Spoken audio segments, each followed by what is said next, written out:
It seemed to me metallic, but I soon discovered how pleasant it was to watch the seasons from the balcony of our house. In the autumn, you could see the green of the Valentino grow yellow or red. The leaves, stripped by the wind, sped through the foggy air and trailed over the gray surface of the Po. In the spring, a fresh, sparkling breeze came from the river, animating the new shoots, the branches of the trees. I had quickly adapted, especially since mother and daughter immediately did everything they could to alleviate any discomfort, helping me get to know the streets, taking me to the best shops. But these kindnesses had an ambiguous source. There was no doubt in my mind that Gina was in love with Mario. There was too much flirtatiousness, and sometimes I'd tease him outright, say to him, "Your fiancé called." He defended himself with a certain satisfaction, and we laughed about it together. But meanwhile, our relations with the woman grew closer. Not a day passed without her calling. Sometimes she asked him to go with her somewhere, or she would involve her daughter, Carla, who was having trouble with her chemistry assignment, or she was looking for a book that was no longer available. On the other hand, Gina could behave with impartial generosity. She always had little gifts for me and the children. She loaned me her car. She often gave us the keys to her house near Cherasco, so we could go on the weekend. We accepted with pleasure.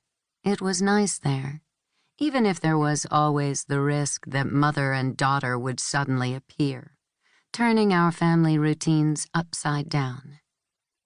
But a favor has to be answered by another favor, and the courtesies became a chain that imprisoned us.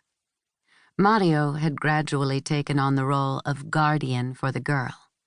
He went to speak to all her professors, as if standing in for the dead father.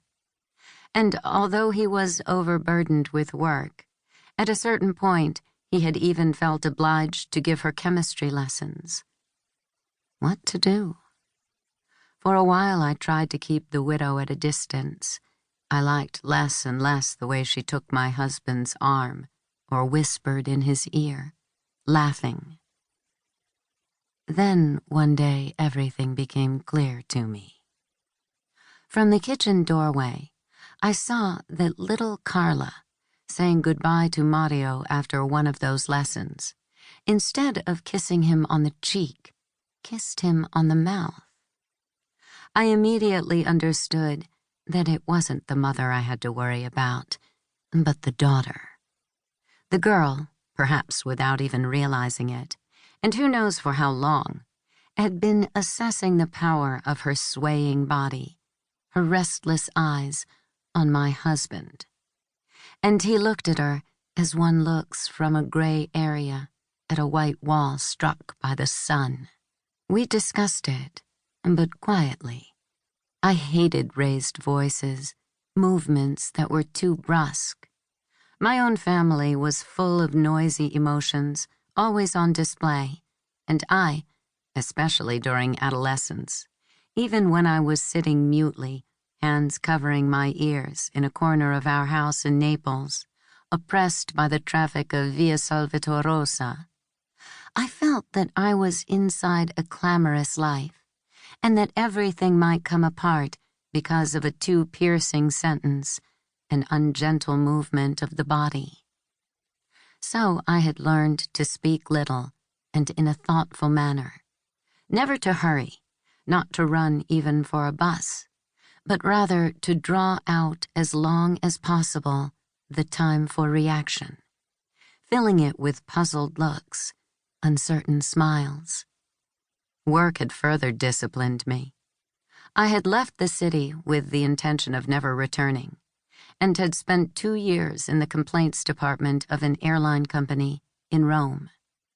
After my marriage, I had quit and followed Mario through the world, wherever he was sent by his work as an engineer. New places, new life, and to keep under control the anxieties of change